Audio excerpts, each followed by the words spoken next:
y que viene como a reforzar el estudio que cada uno de ustedes lleva en sus cursos de procesal penal. Entonces, pues espero estar abarcando algunos temas que no se han vistos en la clase porque procesal penal es muy amplio, es muy complejo.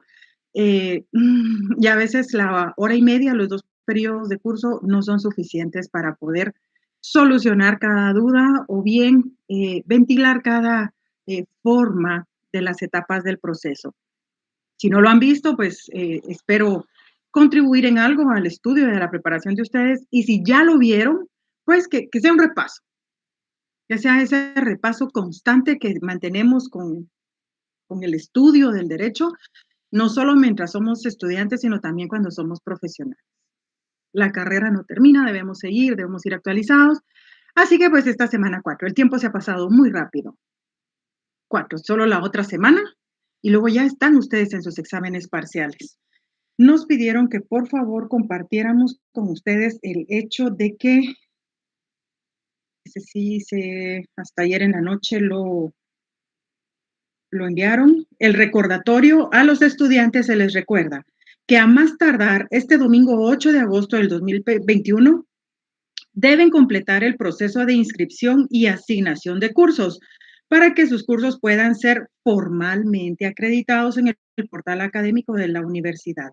Es indispensable que entreguen en la sede académica a la que pertenecen el formulario de inscripción y asignación de cursos F-03-06-2019-01 debidamente lleno y firmado antes de la fecha indicada. Recuerda, dice aquí, para que sean válidos los cursos, o sea, yo los estoy tuteando porque así dice aquí, ¿verdad? Pero nosotros ya en clase, como estamos todavía en esas pláticas y en negociaciones, todavía nos tratamos de usted. Entonces aquí dice, recuerda, para que sean válidos los cursos, debes haber cumplido con tu asignación en el formulario F-3-06-2019-01, límite 8 de agosto del 2021. Para quienes aún no han cumplido con este requisito, llenar, firmar, enviar o entregar a tu sede antes de la fecha antes mencionada. Y pues adjuntan este formulario, pues yo lo tengo en mi teléfono. No sé si lo alcanzan a ver. El asunto es de que para que ustedes tengan válidos sus cursos en el portal de la universidad, en el portal académico. Qué bonito se oye eso, ¿verdad? Antes era imposible. En mi tiempo, el portal, ¿saber qué era? El portal era el que está en la Sexta Avenida, pero ahora hay un portal académico para ustedes. Muchos beneficios ser estudiante, uno de ellos el beneficio, el acceso a la vacuna que actualmente se tiene. Yo decía, bueno, qué bueno, vale la pena ese sacrificio. Hay muchos jovencitos, muchos, yo conozco pues muchos jovencitos que por edad, no sé en qué momento tendrían esa facilidad de acceso a la inmunización o a esa, pues no sé, prevención. Pero hoy ser estudiante universitario le da a ustedes un pequeño premio, es como un aliciente, un anticipo de lo que mucho, de lo mucho que usted puede gozar y que va a disfrutar, porque no me queda la menor duda que lo va a disfrutar cuando ya sea profesional. Algunos antes que otros, pero en algún momento a todos nos llega la gloria, ese momento de gloria. Así que no se atrasen más, no pierdan más tiempo, por favor, y completen ese formulario, no pierdan más tiempo, que no se les complique, que no se les olvide. A veces uno lo hace no por falta de, no sé, tiene muchas cosas en la cabeza y uno cree que ya lo hizo y resulta que no lo ha hecho. Entonces verifiquen si ustedes ya lo hicieron, remitan ese formulario a su sede, como que fuera auténtica, ¿verdad? Firmado, sellado, revisado, confrontado y no sé qué más dijo lo que les leí anteriormente.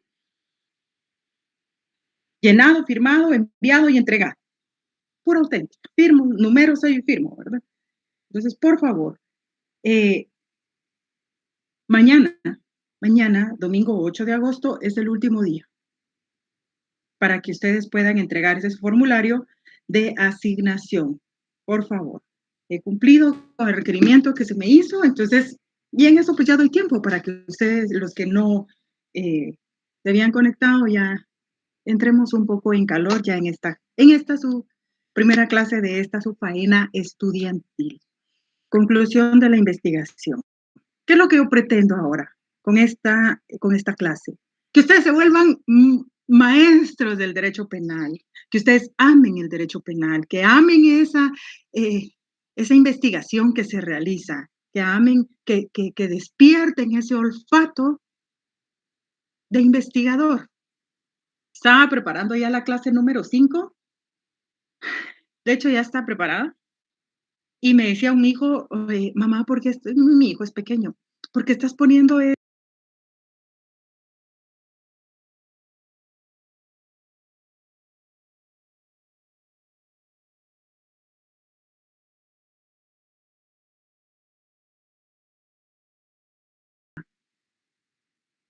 para la familia de la víctima, para esas víctimas colaterales?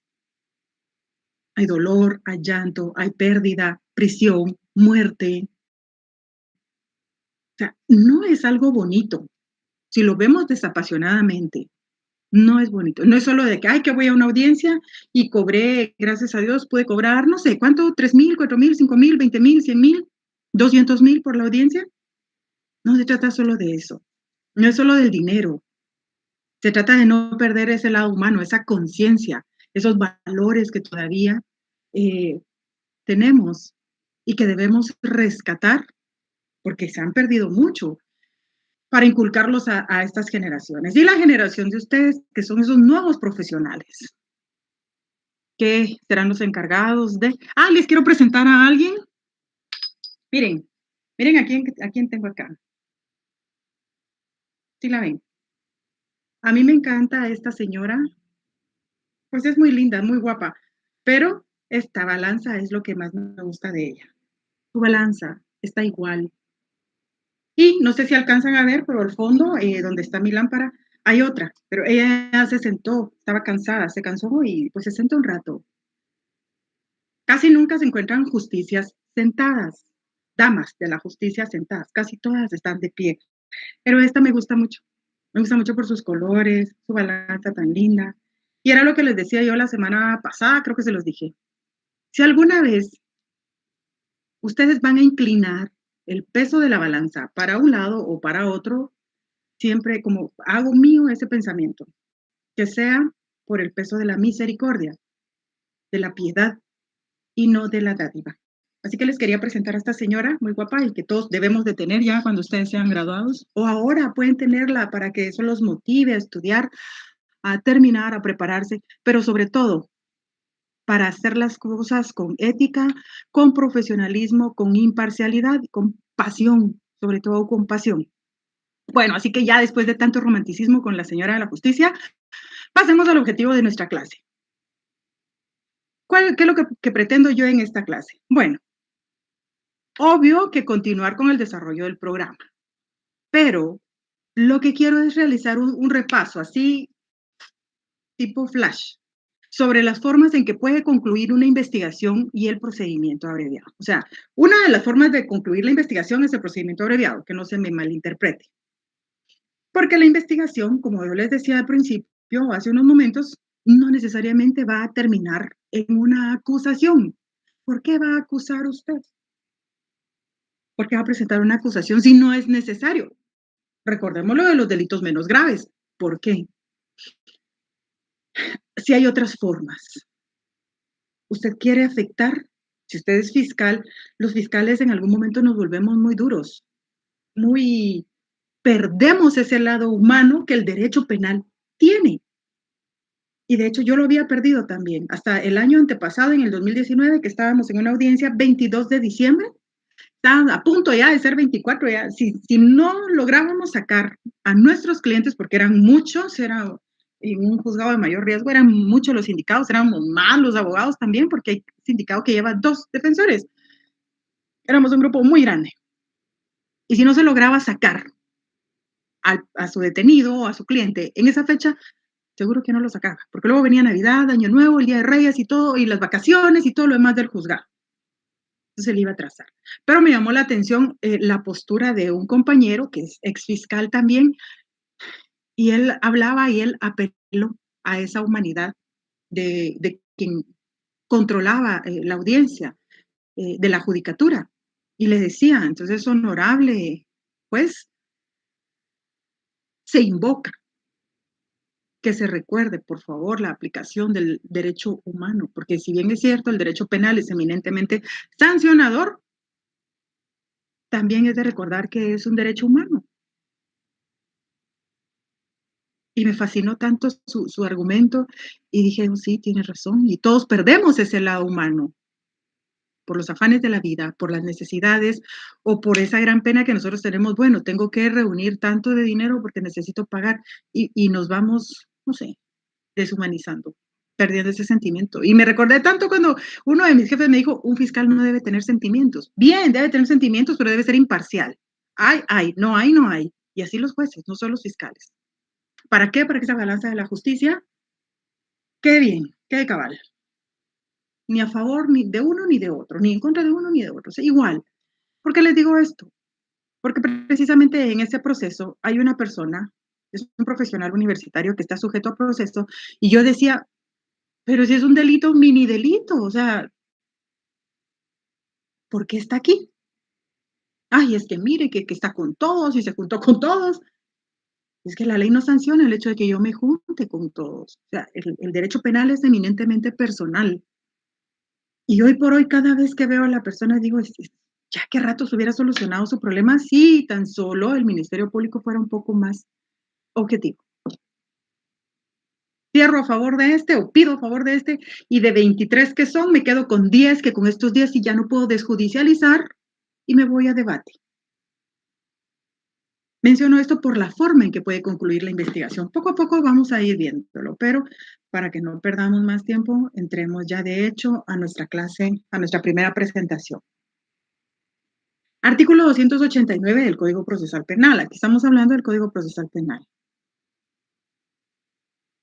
Finalidad y alcance. Eso lo quiero poner aquí para que ustedes. Finalidad y alcance de la persecución penal. Tan pronto el Ministerio Público tome conocimiento de un hecho punible por denuncia o por cualquier otra vía fehaciente, debe impedir que produzca consecuencias ulteriores o promover su investigación para requerir el enjuiciamiento del imputado. Vemos que aquí el artículo 289 es un tanto inquisitivo. ¿Por qué? Ya lo habíamos leído en ocasiones anteriores, en clases anteriores.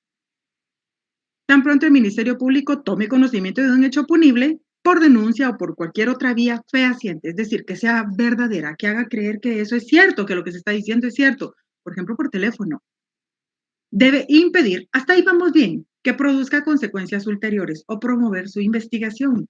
Muy bien, es facultad por mandato constitucional del Ministerio Público de que debe investigar.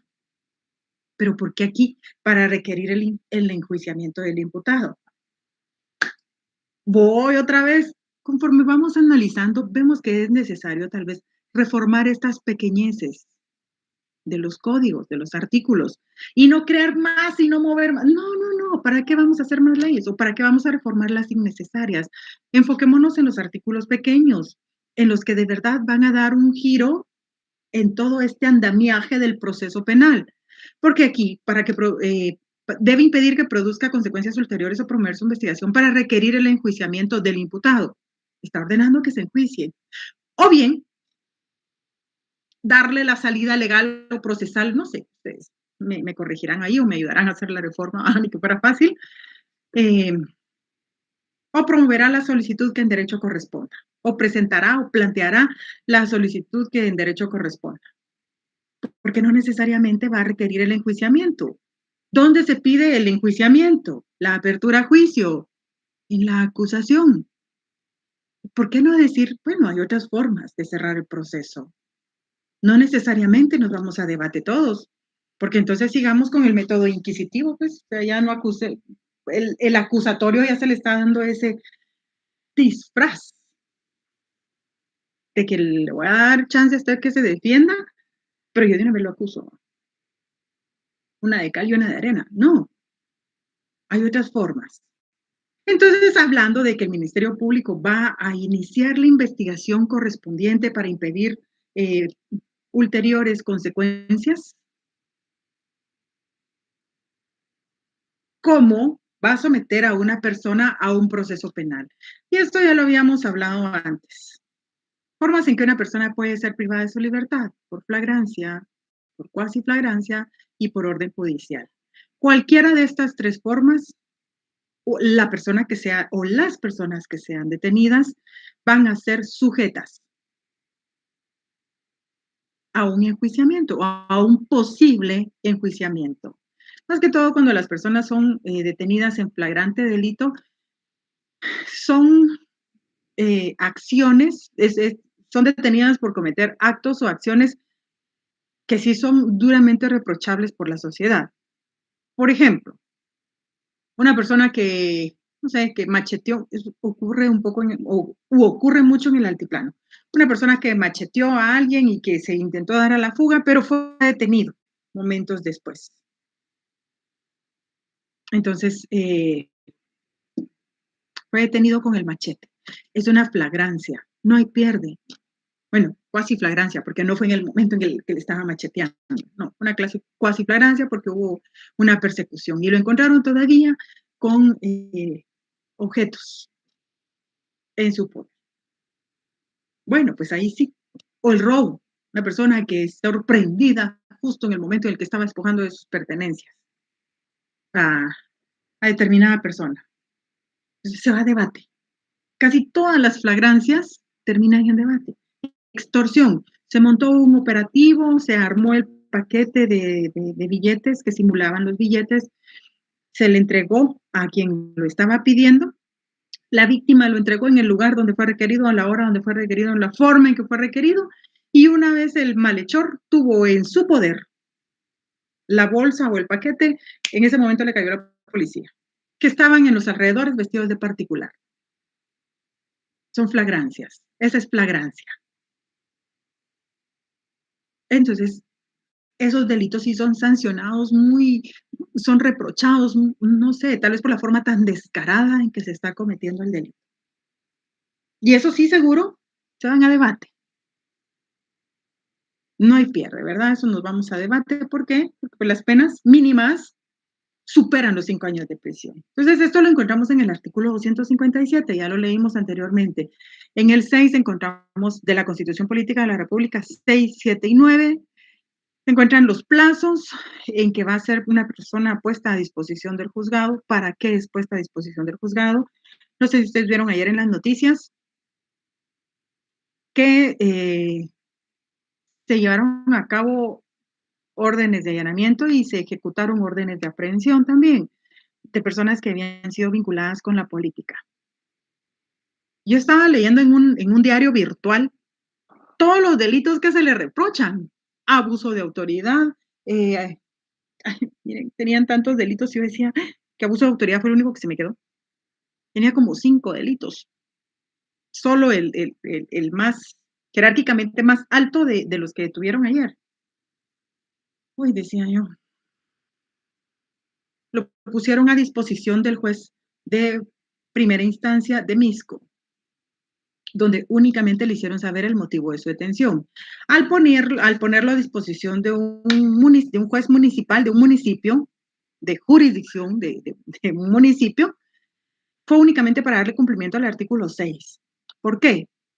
Porque su primera declaración obviamente no va a ser prestada dentro de las 24 horas, porque quien giró la orden de aprehensión ya no estaba disponible por horario. Entonces las programaron para el martes. Pasa, se vulnera ese artículo, se está violentando ese plazo constitucional. Habría que discutirlo un poco, ¿verdad? Bueno, otra vez retomemos el tema del procedimiento preparatorio. ¿Cuál es el objeto de la investigación que va a realizar el Ministerio Público? En la averiguación de la verdad, el Ministerio Público deberá practicar todas las diligencias pertinentes y útiles para determinar la existencia del hecho, con todas las circunstancias de importancia para la ley. ¿Cuáles son esas circunstancias de importancia para la ley? Porque dice que va a averiguar la verdad. Tiene que descubrir la verdad sí o sí. Y para eso va a practicar todas las diligencias pertinentes y útiles. Pero aquí indica para determinar la existencia del hecho con todas las circunstancias de importancia para la ley. ¿Cuáles son esas circunstancias que a la ley de verdad le van a importar? Por ejemplo, en el hecho de que una persona haya perdido la vida. No sé si escuchan, pero tengo un visitante aquí que viene a cantar cada mañana. Esas circunstancias de importancia es necesario que las repasemos en el artículo 332 bis del Código Procesal Penal. En la acusación, el numeral 2, las circunstancias que le importan en sí a la ley es esa relación clara, precisa y circunstanciada del hecho punible que se le atribuye y su calificación jurídica. O sea, tiempo, modo y lugar en que ocurrieron los hechos y la demostración de esos hechos. ¿Cuál va a ser esa plataforma probatoria, esa plataforma acusatoria y la probatoria que va a tener el Ministerio Público que va a encontrar a lo largo de la investigación que está realizando? Esto es lo que va a buscar en su investigación, la averiguación de la verdad, pero la averiguación de la verdad con medios de prueba útiles, idóneos, pertinentes también, no en la averiguación de la verdad a como dé lugar, a como Dios le ayude. No, no tiene que vulnerar derechos ni garantías en esta búsqueda de la verdad. Debe mantener ese equilibrio, esa objetividad. Y si no va a lograr, porque tampoco son magos, tampoco son, no sé, poderosos, que todo lo pueden, todo lo averiguan, como las mamás cuando les decimos a los hijos, ay, no, si yo de todo me entero. Tal vez uno los ha visto, ¿verdad? Entonces los hijos crecen con ese miedo, o crecemos con ese miedo. El MP no.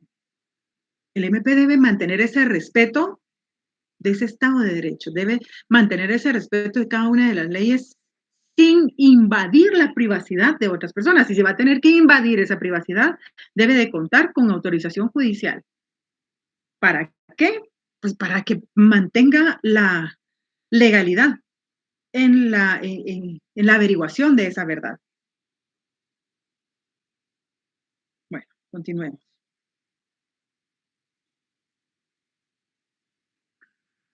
Asimismo, deberá establecer quiénes son los partícipes. Ay, oigan, y no solo se va a quedar averiguando la verdad, sino que debe establecer quiénes son los partícipes, procurando su identificación y el conocimiento de las circunstancias personales que sirvan para valorar su responsabilidad o influyan en su punibilidad.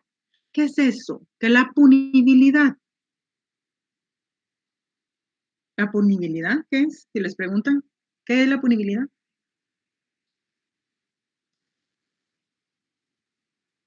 Es un elemento positivo de la teoría del delito. ¿Y qué más?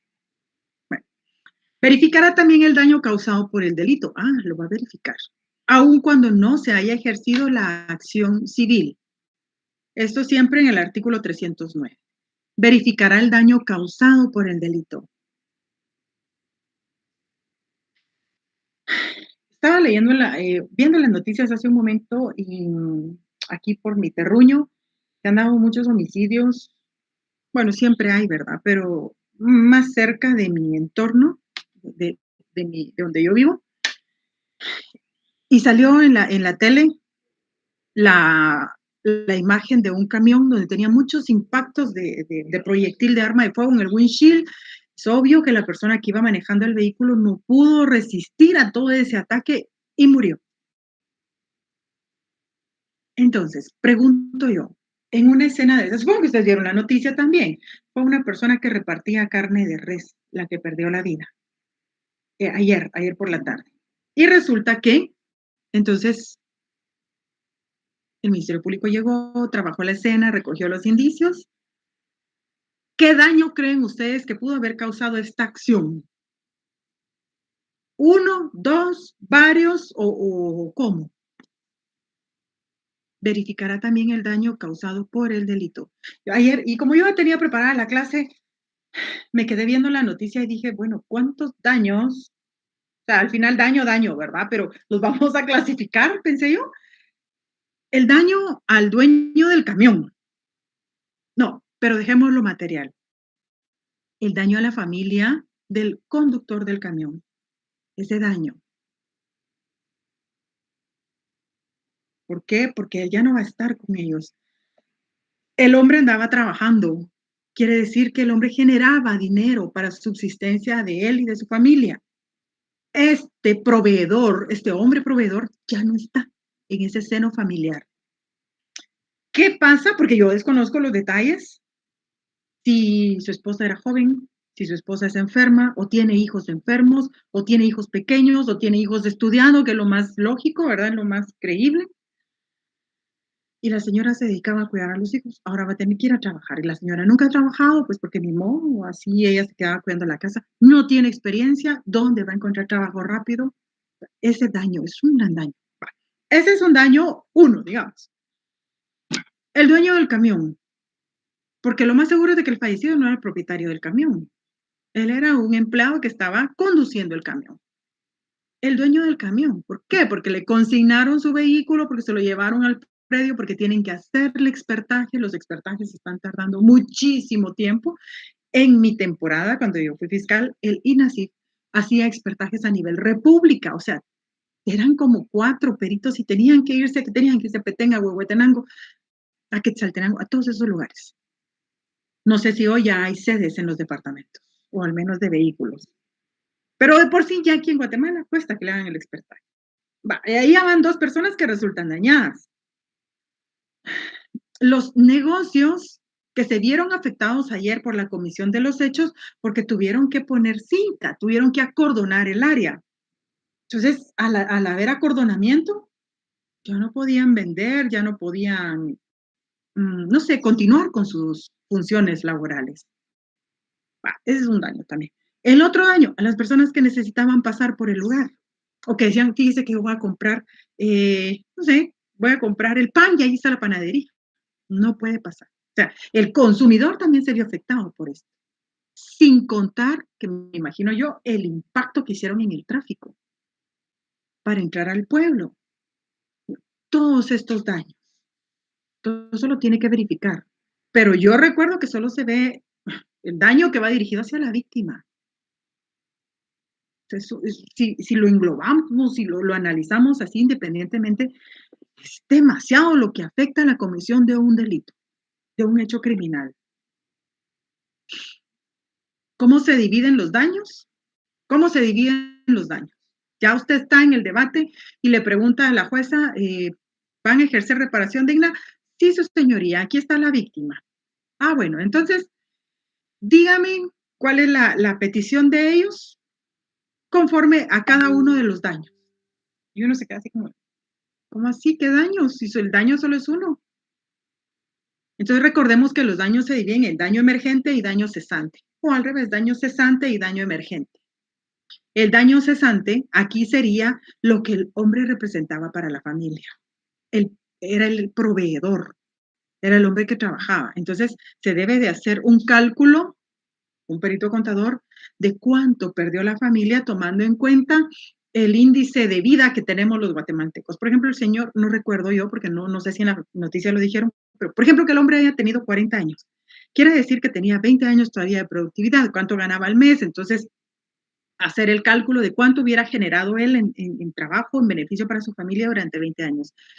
Pero como él ya no está, eso cesó, ese ingreso cesó.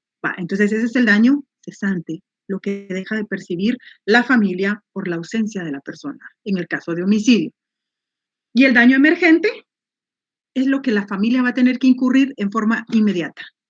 Una caja funeraria, un servicio funerario, la contratación de un bus para poder desplazarnos, porque era voluntad del difunto que cuando él muriera se le enterrara en algún departamento. Los 9 días, la comida de los 9 días, la comida de los 40 días, la comida del cabo de año, la misa o el culto, o no sé, ¿verdad? O sea, todo lo que va a gastar, ese es el daño emergente, la emergencia que debe cubrir la familia con gastos sí o sí, porque lo tiene que conseguir. Va a verificar el Ministerio Público también este daño. Y recordemos que entonces ya ustedes, si no lo tenían anotado o no se les va a olvidar o se les puede olvidar, entonces pongan ahí, por favor, que el daño se refiere al daño cesante y daño emergente causado por el delito. Eso es ya en la práctica, eso es en el debate. O en un procedimiento abreviado también, recordemos que es un mini debate en primera instancia y también se debe demostrar que este daño fue resarcido en cierta forma. Sigamos. Este artículo a mí me encanta. 290 del Código Procesal Penal. Extensión de la investigación. Es obligación del Ministerio Público extender la investigación no solo a las circunstancias de cargo, sino también a las que sirvan. ¿Para qué? Para descargo, cuidando de procurar con urgencia los elementos de prueba cuya pérdida es de temer. El incumplimiento o la demora injustificada en la investigación será considerada falta grave y hará responsable al funcionario de las sanciones previstas en la ley. Aquí específicamente la LOM, Ley Orgánica del Ministerio Público. También, bueno, también el Código Penal contempla algunos delitos para los empleados y funcionarios. Pero la extensión de la investigación, ¿por qué me gusta mucho? Porque dice que el MP deberá encontrar en su investigación circunstancias que sirvan de cargo, ponemos en un lado de la balanza, y de descargo también, en el otro lado de la balanza. ¿Para qué? Para que esto quede igual. No solo de cargo y entonces esto va a pesar más y esto se va a ir para arriba, la descargo. No. Si encuentra también situaciones de descargo que le van a beneficiar en algún momento al sindicado, al procesado, al imputado, al condenado, debe de presentarlas, porque es mandato legal, es esa investigación, esa extensión de la investigación, esa obligación que tiene. ¿Para qué? Para que vaya igual el trabajo, no solo de cargo, o sea, que sirvan para demostrar la participación del sindicato, sino también las de descargo, las que sirvan para en algún momento, si se puede decir, atenuarle el hecho criminal que se le está reprochando. Debe de procurar con urgencia los elementos de prueba cuya pérdida es de temer. Fíjense que a mí hace como 2 semanas, un cliente me, me pidió que le acompañara al Ministerio Público porque lo habían citado como sindicado, por sindicado el delito de robo y, y caso especial de estafa, creo que eran los delitos. Robo, le dije, robo. ¿Y por qué robo? Ay, no sé, me dijo, pero me están acusando de robo. Yo ya sabía del inconveniente, o sea, yo ya traía los antecedentes y todo derivaba de un contrato de arrendamiento. El arrendatario tiene como 3 años de que no paga la renta. Pero como ya se vio que se le está pidiendo que desaloje el lugar, rápido fue a presentar una denuncia por hurto, porque dijo de que le habían quitado unas cositas a unas estructuras que él tiene en el lugar. Entonces me dice, mire, pero y encima de eso yo voy como sindicado, sí, don fulano, usted va como sindicado. Pero qué raro si la denuncia, por ejemplo, la pusieron lunes y el viernes ya estaba citado mi cliente. Ya qué rápido, dije, ay, qué diligentes. De verdad que pensé mal. Sí, pensé muy mal. Ay, qué diligentes los fiscales. Ay, sí, ahora lo están haciendo rapidísimo. Y cuando llegué, pues era una fiscal, era una licenciada, muy correcta, muy, mm, muy presentable, no me lo van a tomar a mal, pero muy, ¿cómo decirles? Muy joven. Y yo dije, bueno, tal vez por eso la quieren sorprender. O sea, uno y sus primeras impresiones, ¿verdad? Que casi siempre se equivoca. Les dijo, fulano y fulano, y se levantó. ¿Y usted quién es? Me dijo, pues soy la abogada del fulano. Le dije, bueno, pasen adelante, licenciada. Resulta que el denunciante no llegó. Entonces me dio un poco más de oportunidad de hablar con la fiscal. Muy elegante, muy sobria, muy seria, muy conocedora también de lo que estaba haciendo, porque pues de poco a poco le fui preguntando, ¿verdad? Y supe que tenía mucho tiempo de trabajar en el MP, pero ella muy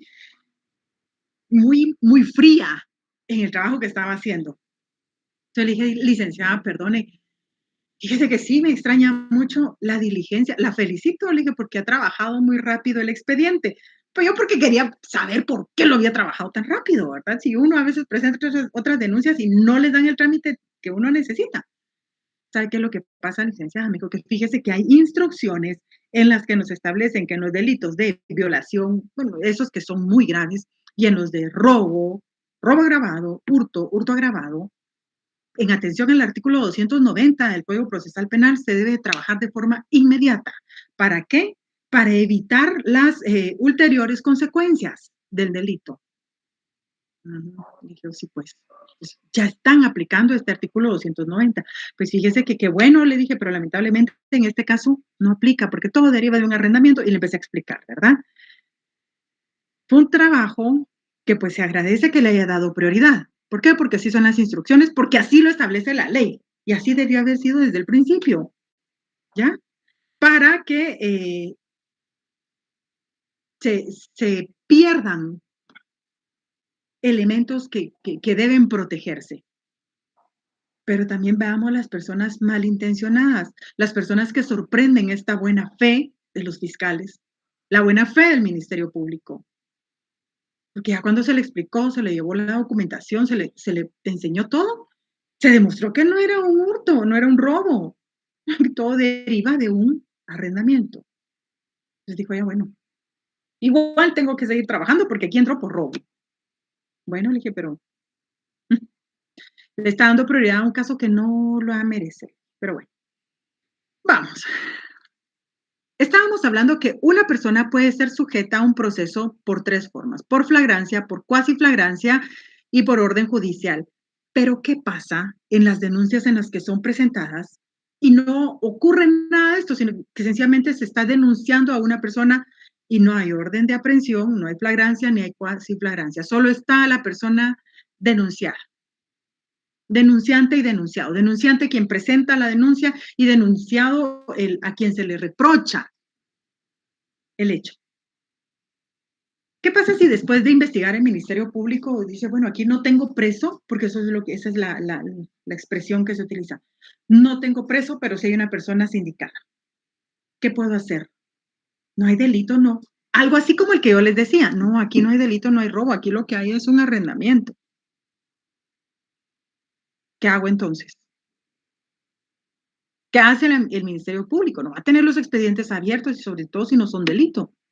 Una cosa es lo que yo le dé forma en la denuncia, yo quien la presento le dé forma, y otra es ya cuando la fiscalía va recabando estos medios de investigación y se va dando cuenta de que los hechos no son como yo los denuncié.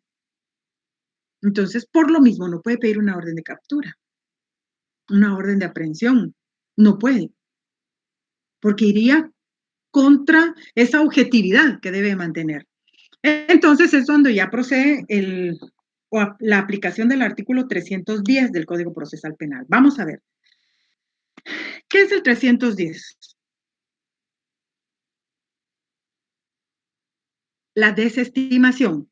Cuando el hecho de la denuncia, querella o prevención policial no sea constitutivo de delito o no se pueda proceder, el fiscal el fiscal desestimará dentro de los 20 días siguientes de presentada la misma. O sea, una vez que se presenta la denuncia, ya la ley establece un plazo para decidir o la desestimo o le doy trámite. Pero si establece el Ministerio Público dentro de esos 20 días que no es delito o que no puede proceder, entonces va a aplicar este artículo, la desestimación, comunicando la decisión a la persona denunciante y a la víctima o agraviado, quien tendrá la oportunidad dentro de los 10 días siguientes a objetarla ante el juez competente, lo cual hará en audiencia oral con presencia del fiscal. O sea, si a mí me notifican, mire, fíjese que su caso, o en el caso de mi cliente que él fue denunciado y al denunciante dentro de los 20 días le dicen, fíjese que desestimamos su denuncia porque pues realmente no es constitutivo de delito. Pero la persona se empecina y dice, no, pues aquí sí hay delito. Yo quiero que ustedes lo obliguen a que él me siga dando el espacio en arrendamiento y yo sin pagar rentas. Pero usted lo puede obligar al Ministerio Público, entonces hágalo. Me opongo. Bueno, pues ya está archivado, ya está desestimado. Esta persona se va ante el juez, pide audiencia y dice, señor juez, a mí me archivaron o me desestimaron mi denuncia y yo no estoy de acuerdo. El juez fija día y hora, llama al fiscal con el expediente y ahí se empieza una discusión, cada quien en su argumentación, por qué sí desestimó, porque no se debe desestimar y el juez es el que decide. Lo establece todo este trámite el artículo 310. Quien tendrá la oportunidad dentro de los 10 días siguientes a objetarla ante el juez competente. Hay un plazo para objetar la desestimación, 20 para desestimar, 10 para oponerme a esa desestimación, lo cual hará en audiencia oral con presencia del fiscal. Si el juez considera que la persecución penal debe continuar, ordenará al Ministerio Público realizar la misma. Ordenará. Aquí vemos ese poder, ese control jurisdiccional que va a ejercer el juez mientras bajo el Ministerio Público. Le va a ordenar que siga investigando, pero no le va a decir cómo investigar, porque no puede. Recordemos que el único que puede investigar y que dirige su investigación sin recibir instrucciones de nadie es el Ministerio Público. Entonces el juez le va a decir, no estoy de acuerdo con que usted lo vaya a desestimar. ¿Por qué? Pues considero de que todavía usted puede trabajar para poder individualizar a esto, ubicar lo otro, pero no le va a decir cómo hacerlo. Entonces, no autorizo la desestimación. Si el juez considera que la persecución penal debe continuar, ordenará al Ministerio Público realizar la misma, ordenando la asignación de otro fiscal al que haya negado la persecución penal. Miren qué importante esto.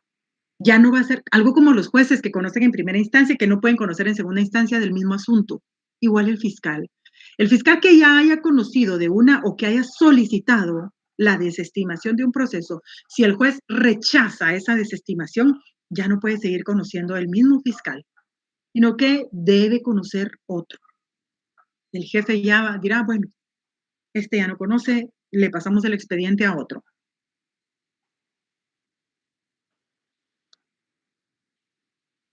En los casos en que no se encuentre individualizada la víctima o cuando se trate de delitos graves, el fiscal deberá requerir autorización judicial para desestimar. En los casos en que no se encuentre individualizada la víctima, que no se sepa quién es el agraviado, o cuando se trate de delitos graves, el fiscal deberá requerir autorización judicial, debe de ir con el juez. La desestimación no impedirá reabrir el procedimiento cuando nuevas circunstancias así lo exijan, ni eximirá al Ministerio Público del deber de practicar los actos de investigación que no admitan demora. Bueno, aquí recordemos el non bis in idem. ¿Por qué? Porque el último párrafo del 310 nos indica que la desestimación no impedirá reabrir el procedimiento cuando nuevas circunstancias así lo exijan. ¿Qué pasa si? De hecho, a mí me pasó. Ustedes dirán, ay, de todo le pasa a ella. Pues sí, fíjense que sí. En el 2005, yo era fiscal, yo era auxiliar fiscal en ese tiempo, 2005, sí. Y casualmente un cliente vino y me dijo, fíjese que necesito hacer estas diligencias. Necesito recuperar el arma de fuego de mi hijo. A mi hijo lo mataron. Y me empezó a decir, ¿cuándo mataron a su hijo? En el 2005. Bueno, a ubicar el expediente. El expediente está desestimado. El juez ordenó la desestimación, autorizó esa desestimación. El Ministerio Público topó en la investigación y no pudo llegar a más. Lamentablemente no pudo establecer quién fue el responsable de haber matado a esta persona. Pero ya está desestimado. El juez lo desestimó y lo desestimó en el 2007, por ejemplo. El hecho fue en el 2005, en el 2007 lo desestimó. No, fue en el 2014, creo que 2012 lo desestimó. 7, 8, 9, 10, 11, 12, sí, 5, como 7 años después. ¿Será que el Ministerio Público me va a decir, disculpe, licenciada, pero el caso está desestimado y ya no puedo hacer nada? El arma de fuego se pierde, se pierde. Dígale a la interesada que ya no va a poder recuperar su arma de fuego porque ya lo desestimamos. Aplica ahí aquel principio non bis in idem de la doble persecución. O sea, ya se cerró un caso, según le entiendo yo al fiscal, ya el juez autorizó que se cerrara, entonces yo no puedo reabrirlo. ¿O sí? Sí, porque no está sobreseído. El sobreseimiento sí le cierra definitivamente el proceso. Y el sobreseimiento sí no se puede reabrir. Ahí se aplica en el sobreseimiento el non bis in idem, no doble persecución. Pero aquí la desestimación es como que pongan a dormir el expediente por un rato, ¿verdad? O en cualquier momento usted lo puede ir a despertar y decirle, mire, fíjese que necesito hacer esto. Sí puede. Y lo establece muy claro el último párrafo. No impedirá reabrir el procedimiento cuando nuevas circunstancias así lo exijan. Y aquí la madre está pidiendo la devolución de un objeto de su hijo. Pues entonces es necesario reabrir el expediente. Ni eximirá al MP del deber de practicar los actos de investigación que no admitan demora. Bueno, esa es la diferencia del artículo 310. ¿En qué momento lo va a aplicar la fiscalía? ¿O en qué momento va a pedir usted como defensor que archiven o que desestimen el expediente? Por ejemplo, en el caso de mi cliente, en el del arrendamiento, yo misma le dije a la juez, a la fiscal, cuando me dijo, ¿cómo se pronuncia usted, licenciada? Ay, bueno, pues después de lo que él, repetí lo que él dijo, con todo respeto solicito que en virtud de que el hecho denunciado no es constitutivo de delito, la honorable auxiliar fiscal se sirva solicitar al juez la desestimación del presente expediente, con fundamento en el artículo 310 del Código Procesal Penal. No, mi cliente no estaba detenido, no había sido por flagrancia ni por cuasi flagrancia, ni había orden de aprehensión, pero sí estaba sujeto, era parte de ese proceso, y una parte negativa, porque no era la víctima, era el sindicado. Y cualquiera dirá, ay, bueno, pero si no es delito, sí, pero usted aparece como sindicado. Ya en la base global del Ministerio Público ya aparece uno como sindicado, manchado su nombre, cualquiera que vea acceso a la información pública. Ella está denunciada por robo, que se robaría. Lo que no sabes es de que la denuncia no era de esa forma, no debía presentarse de esa forma, pero ni modo, pasa, ¿verdad? Entonces la gente dice, o las personas dicen, no me importa, ya ahí está, pero sí, tiene mucha importancia, mucha relevancia, porque ya uno aparece con tacha, digamos, el nombre de uno ya figura en en esos servidores de información. Pero, ¿qué diferencia hay en el artículo 310 del Código Procesal Penal y el artículo 327 que nos permite cerrar, poner fin a un expediente sin acusar? Vamos al 327. Archivo. Cuando no se haya individualizado al imputado, pero y no que en la desestimación, pues también cuando no se individualice, ¿por qué no el mismo entonces? Porque aquí se llama de otra forma y es otro artículo. Cuando no se haya individualizado al imputado o cuando se haya declarado su rebeldía, el Ministerio Público dispondrá por escrito el archivo de las actuaciones sin perjuicio de la prosecución de procedimiento para los demás imputados. En este caso, notificará la disposición a las demás partes, quienes podrán de igual forma objetarla ante el juez que controla la investigación, indicando los medios de prueba practicables o individualizando al imputado. El juez podrá revocar la decisión indicando los medios de prueba útiles para continuar la investigación o para individualizar al imputado. Bueno, pues aquí está diciendo cuando no se pueda individualizar. El 310 también dice cuando no se pueden individualizar. Pero veamos que el 310 habla de cuando no se puede individualizar a la víctima. El 327, cuando no se puede individualizar al imputado. Y el archivo que contempla el 327 lo hace el Ministerio Público en su sede fiscal. No es necesario, salvo que se oponga el interesado, si ya va ante juez. Pero este 327 es un archivo interno, por eso se le conoce como, ay, archívalo internamente.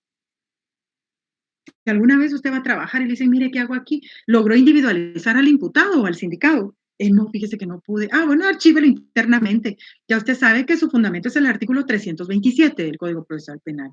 El 310 es ante el juez y es cuando no se puede individualizar a la víctima o algunas otras circunstancias, ¿verdad? Entonces, aquí encontramos las dos formas de cerrar un proceso cuando no hay persona sindicada, vinculada directamente al proceso, al expediente, pero no lo puede tener abierto. Usted no puede acusar, no puede clausurar, no puede sobreseer. Entonces, desestímelo o archívelo. En aplicación, según las circunstancias procesales de cada uno de los artículos ya mencionados. Veamos, en el caso de que exista una o varias personas detenidas, aquí ya el panorama es distinto. ¿Por qué? Porque anteriormente les hablaba de cuando no hay sujeto a proceso, pero en este caso sí, ya hay una o varias personas detenidas y les fue dictado auto de procesamiento. Una vez que les fue dictado el auto de procesamiento, pues ya van a saber si tienen medida o no, medida sustitutiva. Se fijará el plazo de duración del procedimiento preparatorio. Lo hemos visto en presentaciones anteriores. Creo que esto también lo vieron ustedes en su video de la clase 1. ¿Cuál es el plazo que máximo que el juez tiene para le otorga al Ministerio Público para que investigue? Lo encontramos en el artículo 323 del Código Procesal Penal. El procedimiento preparatorio deberá concluir lo antes posible. ¿Mm? Procediéndose con la celeridad que el caso amerita. ¿Mm? Y deberá practicarse dentro de un plazo de 3 meses. Analicemos bien este artículo. El procedimiento preparatorio, ¿cómo dice? Deberá practicarse dentro de un plazo de 3 meses. Solo eso dice el artículo. Entonces, está escrito en piedra que son 3 meses y 3 meses. No, le da 3 presupuestos. Deberá, no le dice podrá concluir, no, deberá concluir lo antes posible. 1. 2. Procediéndose con la celeridad que el caso lo amerita. 3. Aquí sí lleva el plazo. Deberá practicarse dentro de un plazo de 3 meses. O sea, no es solo dentro de 3 meses. Lea bien el contexto del artículo completo. Deberá concluir lo antes posible, procediéndose con la celeridad que el caso amerita y deberá practicarse dentro de un plazo de 3 meses. ¿Ya? Estos son los plazos que debe observar. ¿Qué ocurre si vencido el plazo otorgado por el juez contralor de la investigación, el MP no presenta un acto conclusivo? Ya, vemos aquí, cuando ustedes estén en sus audiencias de primera declaración, van a comprender, esto era lo que aquella señora que cómo habla nos decía y que martillaba cada rato. Pues sí, eso es. El juez le va a preguntar al Ministerio Público, ¿qué plazo considera usted para finalizar su investigación? El MP siempre pide 3 meses. 3 meses, señor juez. Entonces le dan la palabra a la defensa. Defensa, ¿cómo se pronuncia respecto del plazo requerido por el Ministerio Público? Entonces ya va uno ahí como convertido en una dulce y pequeña fiera y se opone a esos 3 meses. ¿Por qué? Porque entonces usted le recuerda al juez que el procedimiento preparatorio deberá concluir lo antes posible. Y entonces usted pide que al Ministerio Público se le fije el plazo de una semana para que pueda concluir su investigación. ¿Puede pedir una semana? Claro, pues si no el artículo me dice pues que deberá concluir lo antes posible. ¿Por qué 3 meses? ¿Debe procederse con la celeridad que el caso amerita? No, apúrese. En una semana, señor juez. Yo solicito que no sean 3 meses. ¿Cuántos son 3 meses? ¿Cuántas semanas hay en 3 meses? 4, 8, 12. 12 semanas aproximadamente. No, en una lo puede hacer. No tiene ese poder coercitivo entonces, pues. No puede obligar a todos, no puede emplazar a las entidades donde tengan que pedir información para que se la manden en 2 días, en 24 horas, en 48 horas. Una semana. Obvio, el juez no va a aceptar mi petición, sino que va a decir, se concede el plazo intermedio, ni usted ni usted. Le doy 2 meses para que presente el acto conclusivo. Entonces, se fija fecha para presentación de acto conclusivo, por ejemplo, estamos en agosto, septiembre, octubre, para el 7 de octubre del 2021, presentación de acto conclusivo. El 7 de octubre del 2021, en el caso que la audiencia fuera hoy, el Ministerio Público deberá presentar su acto conclusivo. Y se señala audiencia de etapa intermedia, no sé, 10 días después. 7, 17 de octubre a las 9 de la mañana. Ese día ya vamos a audiencia, yo ya llevo el acto conclusivo que el Ministerio Público debe presentar el 7. Pero ¿qué pasa si el 7 de agosto el Ministerio Público no ha presentado el acto conclusivo? Ocurre, sí ocurre, pasa. Resulta que el Ministerio Público se dio cuenta que no tiene un peritaje, que no le han llegado los documentos del RENAP, que no tiene los documentos que pidió a la SAT, que no tiene mayor cosa. Y aquí está, yo lo pedí, ve, aquí está, pero no ha venido. Empiezan a llamar, todo el mundo empieza a volverse loco y les dicen, se lo llevamos mañana. Y están ya 7, la fecha 7 en que deben presentar el acto conclusivo, pero las entidades les están diciendo que se lo van a entregar el 8, con seguridad, a las 10 de la mañana. 8, estamos al 8. Ya se le ha vencido el plazo al Ministerio Público. Dijeron que el 7 se presentaba el acto conclusivo, pero como el 7 es todo el día, yo como defensa no voy a llegar el 7 a pedir mi acto conclusivo para ver qué fue lo que el Ministerio Público pidió, sino que voy a ir el 8. Entonces llego al juzgado, mire, vengo por la causa 777 a traer el acto conclusivo y empiezan a buscar en la máquina. ¿Cuándo había que presentarlo, licenciada? Ayer.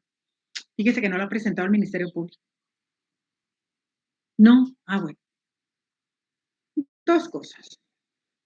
¿Lo voy a esperar un rato o regreso mañana? Bueno, está bien.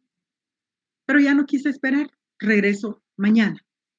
Ya no es 7, ya no es 8, ya es 9. Ya han pasado 2 días prácticamente del emplazamiento, de la fecha en que el Ministerio Público debió presentar el acto conclusivo. ¿Qué pasa? Porque no lo ha presentado. Y a veces, por ejemplo, la audiencia intermedia es el 17 y resulta que el 14 no ha presentado el acto conclusivo. Por cualquier cosa, porque se le olvidó, porque se le traspapeló la fecha, porque no la anotó en su agenda, no la anotó en el expediente, en la hoja de ruta, cualquier cosa puede pasar. Ellos tienen mucho trabajo y a veces se entiende. Por supuesto que uno cuando está ahí dice, ay, no hace uno el gran espaviento, pero si uno sabe que tiene mucho trabajo. ¿Qué pasa entonces? ¿Sale libre mi cliente porque el Ministerio Público no presentó el acto conclusivo en fecha? ¿O qué? ¿Qué ocurre? Veamos aquí, 324 bis. Control judicial. Ahí sí ya entra ese control directo. A los 3 meses de dictado el auto de prisión preventiva, estamos viendo ese plazo. Digamos que fueran 3 meses que el juez hubiera dado. Si el Ministerio Público no ha planteado solicitud de conclusión del procedimiento preparatorio, el juez, bajo su responsabilidad, bajo la responsabilidad del juez, dictará resolución concediéndole un plazo máximo de 3 días para que formule la solicitud que en su concepto corresponda. Viene el juez y hace una resolución. Y en virtud de que con tal fecha se dictó auto de procesamiento, en tal fecha debía presentar el acto conclusivo, habiendo transcurrido 10 días sin que el Ministerio Público se pronuncie al respecto, se le emplaza por el término de 3 días para que formule la solicitud correspondiente. Se le emplaza. El artículo no menciona esa palabra, pero el juez al resolver sí. Entonces en el MP todo mundo conoce este control judicial como emplazamiento. Y es lo peor que puede pasar cuando a uno lo emplazan. Resulta que hoy me notifican. ¿Y qué me están notificando? Fíjese, licenciada, que la están emplazando dentro del caso tal y tal. No he presentado el acto conclusivo. Veamos. 3 días tiene para hacer. ¿Y si es acusación la que tiene que hacer? La acusación no se hace en 3 días. Y si son muchos los indicados, digamos que sean 10 indicados, a cada uno tiene que hacerle su relación clara, precisa y circunstanciada. A cada uno tiene medios de investigación. Es una acusación muy compleja. Si es de 1 o 2, pues creo que sí sale. Sí sale. Y si no son muchos delitos. Pero está corriendo, la está emplazando el juez. Quiere decir de que el fiscal tuvo ese descuido, ya sea, casi siempre es sin intención. No tuvo esa intención de retrasar el proceso. ¿Y por qué el juez aquí indica que bajo su responsabilidad? El juez, bajo su responsabilidad, dictará resolución, porque pues el MP está libre, el juez está libre, la víctima pues está libre. Pero el sindicado, el que está sujeto a proceso, está detenido en la mayoría de veces. Ahora, si mi cliente está libre, yo no emplace, ¿para qué? Pues que se atrase más el proceso. Entre más se alargue, para mí mejor, porque mi cliente está más tiempo libre. Pero si está detenido, está padeciendo prisión, se le está restringiendo ese derecho de ser juzgado en un tiempo prudencial. Es un derecho que todos tenemos. Ser juzgados en un tiempo prudencial. y el Ministerio Público no ha presentado el acto conclusivo, entonces viene este control judicial, que es también conocido como emplazamiento, y no va a durar más de 3 días, en un plazo máximo de 3 días. O sea que si el juez dice, se le emplaza para que en el término de 24 horas formule la solicitud que en su concepto corresponda. 24 horas. Pasa. No necesariamente van a ser 3 días. Algo como el periodo de la investigación puede durar más, puede durar menos, pero nunca ser superior a los 3 meses. Igual aquí, el emplazamiento nunca va a superar los 3 días. Puede ser 1 día, 2 días, 3 días, 6 horas, 24 horas. Porque está la libertad de la persona restringida. Y aún no estuviera restringida, tiene derecho a ser juzgado en un tiempo prudencial. Veamos. Ya vimos que cuando una persona no está sujeta a proceso, no está ligada a proceso, pues se puede desestimar o se puede archivar. Pero si está ligada a proceso, si ya se dictó el auto de procesamiento, si ya el juez le emplazó para que se pronuncie, entonces ya tenemos que entrar a ver la etapa del procedimiento intermedio. Aquí me falta una O. Procedimiento intermedio. El artículo 332. Vencido el plazo concedido para la investigación, el fiscal deberá formular la acusación y pedir la apertura del juicio. Pero veamos, aunque haya una persona sujeta a proceso, no siempre se pide una apertura a juicio. También podrá solicitar, si procediere, el sobreseimiento o la clausura provisional y la vía especial del procedimiento abreviado cuando proceda. Bueno, dependiendo del delito, va a ser un procedimiento abreviado. Si ya tengo todo y es un delito que no supera los 5 años de prisión, no me quiero ir a debate, o él pues ya resarció los daños, el cesante y emergente, ¿para qué nos vamos a ir a debate? Impongámosle la pena mínima. En un delito de robo, 3 años. Bueno, que se va por abreviado. Pero durante el tiempo de la investigación de esta etapa preparatoria, no se lograron recabar los medios de investigación que vinculen directamente al procesado con los hechos, entonces debe de pedir el sobreseimiento. O si los medios de investigación que recabó son insuficientes, no le alcanzan, entonces va a pedir la clausura provisional. Veamos más acá. Vencido el plazo de la etapa preparatoria, puede el Ministerio Público solicitar el sobreseimiento o la clausura provisional. Esto está en el artículo 328 y 331 del Código Procesal Penal. Vamos al 328. Procesal Penal. Resolución judicial que informa. Bueno, pero veamos primero, antes de leer el artículo, en qué casos aplica el sobreseimiento, veamos la definición. ¿Qué es el sobreseimiento? Es la resolución judicial que en forma de auto puede dictar el juez después de la fase preparatoria, produciendo la terminación del proceso por faltar elementos que permitirían la aplicación de la norma penal al caso, de modo que no tiene sentido entrar en la fase de juicio oral. ¿Para qué se va a ir a debate? Si usted sabe que con lo que tiene el Ministerio Público, pues no le va a alcanzar para poder destruir la presunción de inocencia. Hoy sí, vámonos al 328. Como que todo esto ustedes ya lo vieron. Sobreseimiento. Corresponderá sobreseer, oigan aquí, en favor de un imputado, a favor de alguien, del malo de la película, por así decirlo, cuando resulte evidente la falta de alguna de las condiciones para la imposición de una pena, salvo que correspondiere proseguir el procedimiento para decidir exclusivamente sobre la aplicación de una medida de seguridad y corrección. Ya, el artículo 80, 88 del Código Penal. Cuando a pesar de la falta de certeza, o sea, ¿tiene la certeza que usted, que fue él? No, no tengo. Entonces hay falta de certeza. Pero también no existiera razonablemente la posibilidad de incorporar nuevos elementos de prueba y fuere imposible requerir fundadamente la apertura del juicio. 3. En los delitos contra el orden jurídico tributario a que se refieren los artículos 358A, B, C y D, y los delitos de defraudación y contrabando aduanero.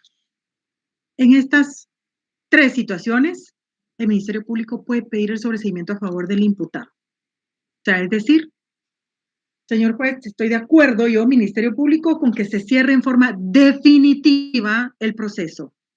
Pero no solo tiene que decir, ay, sí, estoy de acuerdo con que se cierre en forma definitiva. Tiene que argumentar por qué. Y tiene que fundamentar el por qué en su petición. Bueno, si estoy de acuerdo, el Ministerio Público ratifica su solicitud de sobreseimiento a favor del imputado o fulano de tal, en virtud de que al recabar cada uno de los medios de investigación se pudo determinar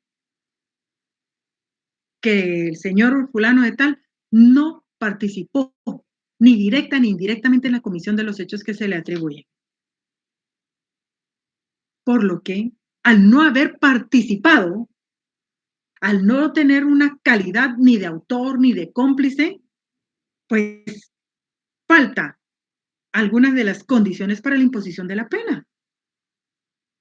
Entonces, por lo tanto, le explica por qué. Ahí aplica el sobreseimiento. Se va a cerrar para siempre.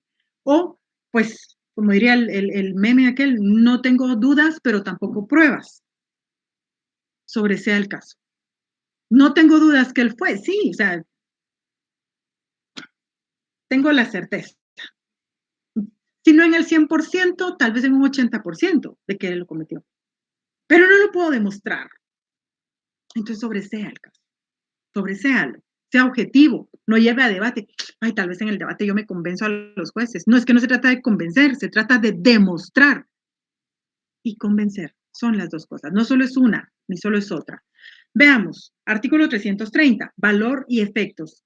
El sobreseimiento firme cierra irrevocablemente el proceso con relación al imputado en cuyo favor se dicta.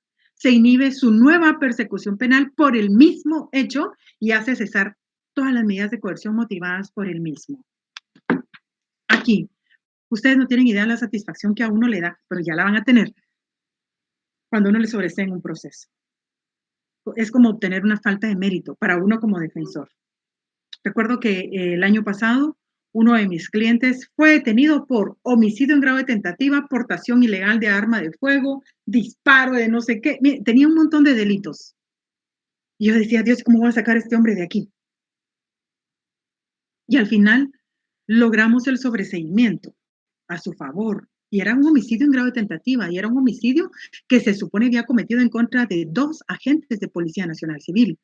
Le encontraron, se supone, un arma de fuego, porque le estaban acusando de portación ilegal de arma de fuego, porque fue el arma que se supone que utilizó para tratar de matar a los policías. Pero algo no casaba ahí, entonces empezamos a investigar y le pedimos al Ministerio Público que ampliara esa investigación, el 290, que extendiera esa investigación, no solo a situaciones de cargo, sino también de descargo. Y se demostró que efectivamente mi cliente no había en ningún momento ni llevado el arma, no le había sido él quien había disparado a los policías, pero sí estaban heridos, no había sido él. Y entonces ordenó el juez inmediatamente el sobreseimiento y por lo mismo se ordena el cese de toda medida de coerción, ordenándose en este caso la inmediata libertad del señor fulano de tal. O sea, mi cliente ni lo creía. Porque si hubiésemos seguido un debate o el Ministerio Público no hubiese sido objetivo, él hubiera estado en un debate, hubieran pedido 10 años por cada elemento de policía herido, 10, o sea, 10 por 2, 20, más 8 años, que es la pena mínima por la aportación ilegal de arma de fuego. 28 años. Barato él iba a estar, o podía, existía la posibilidad de que fuera condenado a 28 años de prisión. Pero se dictó el sobreseimiento. Y aquí se aplica el non bis in idem, porque indica, cerrará irrevocablemente el proceso. Ay, es que fíjese que me equivoqué, no tenía que pedir sobreseimiento. Ya lo pidió, lástima, ya lo pidió, ya está firme después de 3 días. Ya no va a poder investigar por lo mismo. Clausura provisional, artículo 331. Si no correspondiere sobreseer, no cabe el sobreseimiento. y los elementos de prueba resultaren insuficientes. Sí tengo algunos medios de prueba, pero no me alcanzan para requerir la apertura del juicio. Se ordenará la clausura del procedimiento por auto fundado que deberá mencionar concretamente los elementos de prueba que se espera poder incorporar. Cesará toda medida de coerción para el imputado a cuyo respecto se ordena la clausura. La clausura provisional se va a cerrar por un tiempo nada más, en lo que el Ministerio Público va a recabar los medios de investigación específicos, que él va a decir, no va a ir a investigar lo que quiera, no, debe decirle al juez, señor juez, Ministerio Público ratifica su memorial de clausura toda vez de que ha recabado los medios de investigación consistentes en 1, 2, 3, 20, 30, 40, pero fíjese que me faltaron 5, que son muy fundamentales. Dentro de estos, el croquis del lugar de la escena de los hechos, un dictamen médico forense que pues no ha llegado, pero se pidió en tiempo y que se calcula que va a ser entregado en un mes, inspección ocular en el vehículo, no sé, tiene que especificar qué fue lo que ya no le dio tiempo a hacer. Y entonces el juez le va a decir, está bien, se le autoriza para que se cierre el caso y que usted pueda seguir investigando, pero no por el retraso de todas las instituciones del Estado o de las empresas privadas, el sindicato no va a asumir esa pérdida de tiempo o esa insuficiencia del tiempo. Entonces el juez dice, está bien, le doy a usted, Ministerio Público, 2 meses más o 3 meses más, 4, 5, 6, ahí sí no nos limitamos a ese plazo de 3 meses. ¿Por qué? Porque ya la persona va a estar libre. Una de las consecuencias de la clausura provisional es de que cesa toda medida de coerción. Si el imputado o el procesado iba a firmar cada 15 días, ya no va a firmar hasta que se reabre el caso. Si estaba detenido, sale libre inmediatamente. Se cierra por un tiempo. Pero aquí no podemos aplicar, si como ya fue clausurado provisionalmente, el non bis in idem, si lo están abriendo por los mismos hechos. No, aquí no, porque es un cierre provisional. La ley se lo dice, se lo establece y así se lo permite, ¿verdad? Orden de acusación, el 326. Examinadas las actuaciones, si el juez rechaza el sobreseimiento o la clausura del procedimiento pedido por el Ministerio Público, ordenará que se plantee la acusación. O sea que si presentamos 328 sobreseimiento o presentamos 331 clausura, no es garantía que se lo vayan a otorgar al Ministerio Público. Si el juez considera, ¿cómo va a creer que usted me está pidiendo sobreseimiento en esta causa? No, le rechazo el sobreseimiento, su solicitud, y le ordeno, ahí sí le ordena, que se plantee la acusación. La resolución obligará al Ministerio Público a plantear acusación. Y encima de eso va emplazado uno. ¿Ocurre? Claro que ocurre. En algún momento yo tuve un caso que intentaron sobreseer, pero lo cambiaron. Anduvo rebotando en un montón de fiscalías y luego me lo dejaron a mí. Casualmente llegó a mis manos. Yo decía, Dios mío, ¿pero por qué me tocó a mí? Y pues ya en la acusación, al leer el proceso, porque nunca había sido mío, desconocía las interioridades del caso, planteé la acusación y logré una condena por el delito de femicidio, 40 años de prisión. Lo que en su momento pretendieron cerrar para siempre. El juez tuvo ese olfato y dijo, no, aquí no puede cerrar. Si con todo esto que usted tiene, le alcanza. Acuse y que sea un tribunal el que diga si sí o si no, pero acuse. Puede ser de que el sobreseimiento de la acusación salga absolutoria o la dicten absolutoria. Bueno, yo desde el principio quería pedir el sobreseimiento, pero no es garantía. Entonces, si el juez no le va a aceptar ninguna de esas peticiones, ni el sobreseimiento ni la clausura, le va a obligar a acusar y se tiene que acusar. Artículo 333. La acusación alternativa. ¿Qué es eso de la acusación alternativa? Ministerio Público, para el caso de que en el debate no resultaren demostrados todos o algunos de los hechos que fundan su calificación jurídica principal, podrá indicar alternativamente las circunstancias de hecho que permitan encuadrar el comportamiento del imputado en una figura delictiva distinta.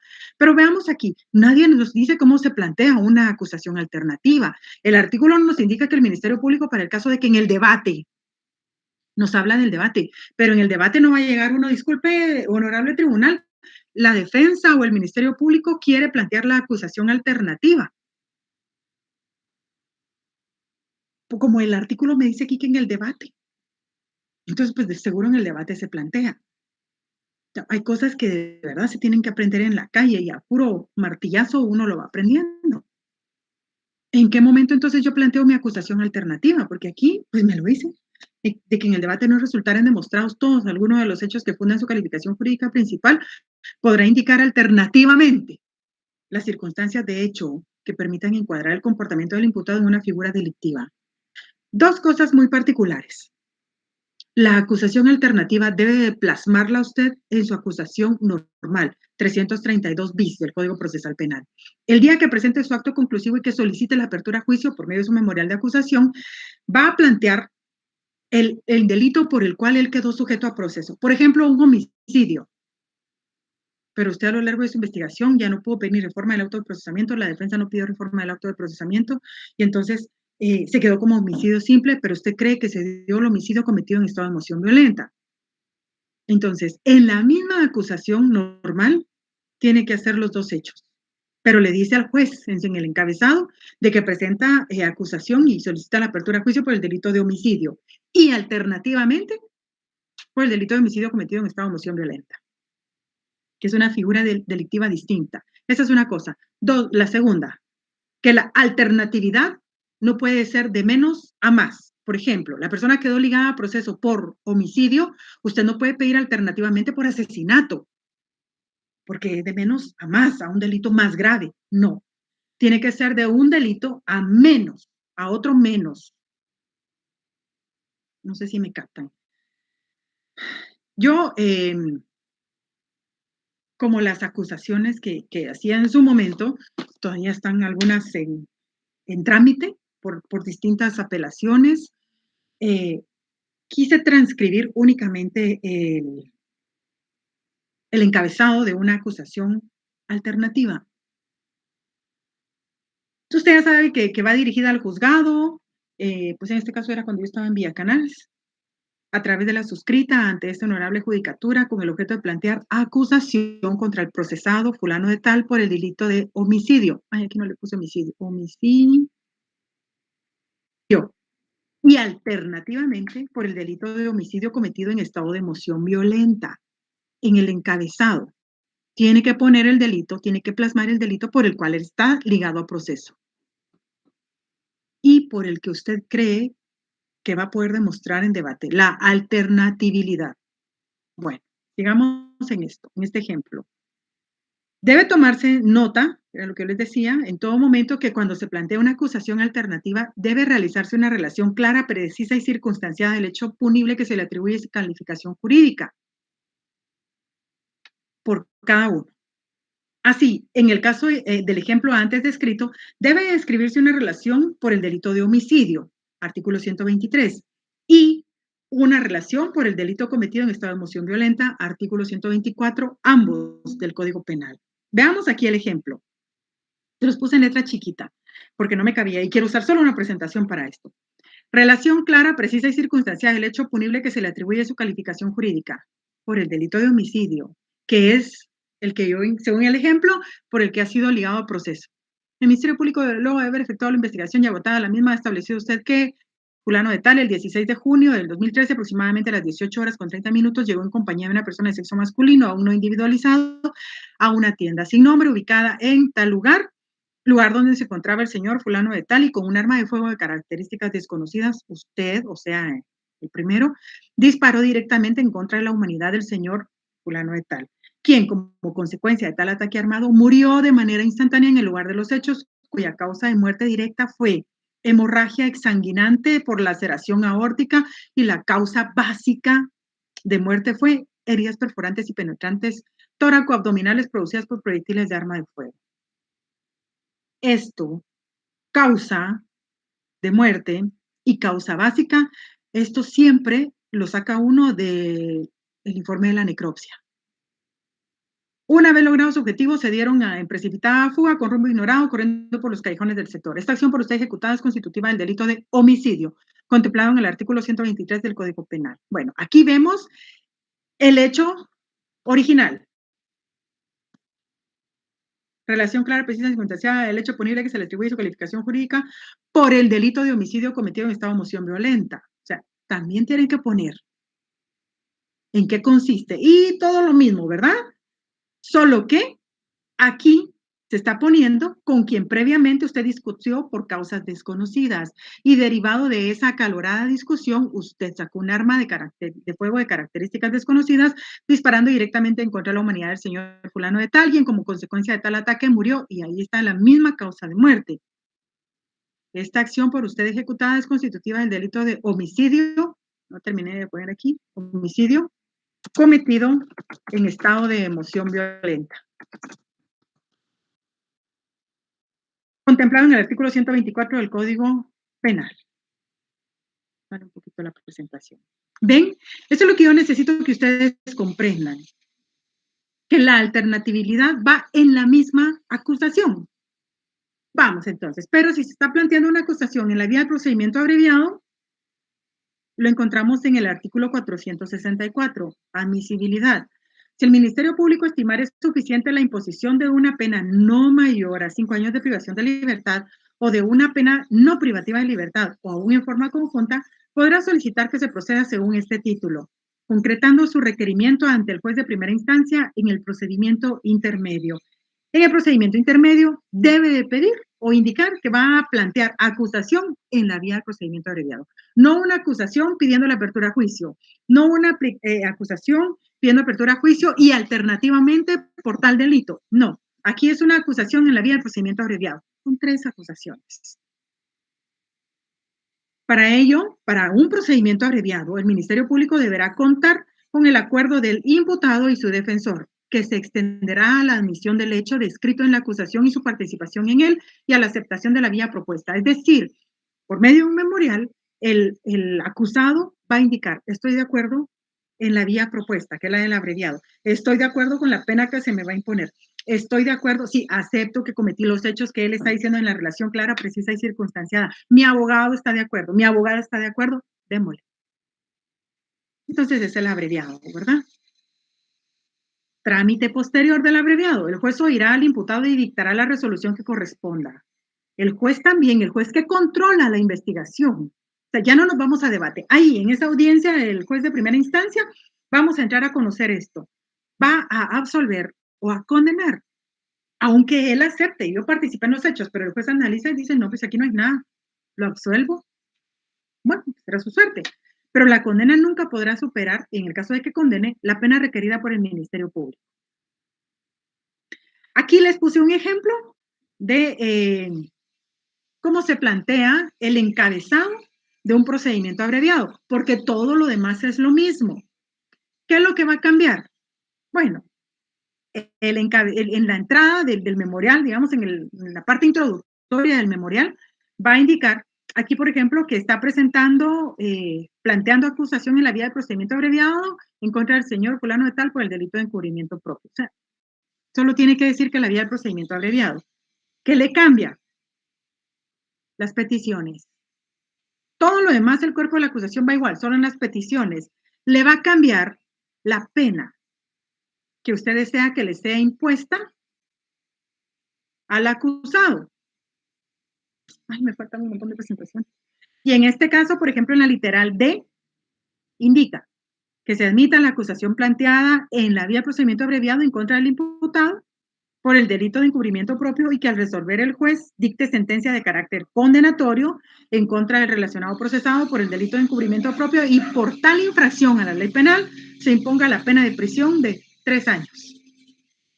3 años. Entonces ya uno de defensa pide la conmuta o la suspensión de la ejecución de la pena. Procedimiento intermedio.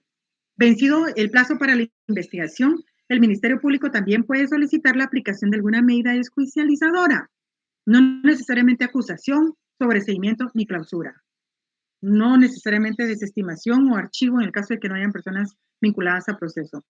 Puede pedir la aplicación de un criterio de oportunidad, esto en el artículo 25.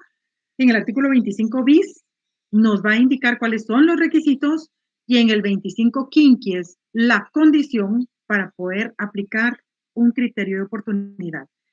¿Cuál es la ventaja de la aplicación de una medida desjudicializadora? Que no le va a manchar sus antecedentes, ni penales ni policiales. Siempre como vencimiento del procedimiento intermedio, pronunciamiento en el procedimiento intermedio. Si no se puede pedir un criterio de oportunidad, el Ministerio Público también puede solicitar la aplicación de alguna medida desjudicializadora, en este caso la del artículo 27 del Código Procesal Penal, la suspensión condicional de la persecución penal, en el 27. El régimen de prueba, en el 28. ¿Qué es la diferencia entre el criterio de oportunidad y esto, la suspensión condicional de la persecución penal? Muy parecidas, pero en el criterio de oportunidad puede quedar sujeto a prueba por un año, no pasa de un año, en tanto que en la suspensión condicional de la persecución penal sí puede superar el año, puede ser más. En el caso de que el juez que controla la investigación haya resuelto la apertura a juicio, debe realizarse el ofrecimiento de prueba. El ofrecimiento de prueba va, ya lo encontramos en el artículo 343 del Código Procesal Penal. Al tercer día de declarar la apertura, se llevará a cabo la audiencia de ofrecimiento de prueba ante el juez de primera instancia que controla la investigación. Para el efecto, se le concederá la palabra a la parte acusadora para que proponga sus medios de prueba. Bueno, una vez que le haya dado intervención a la parte acusadora,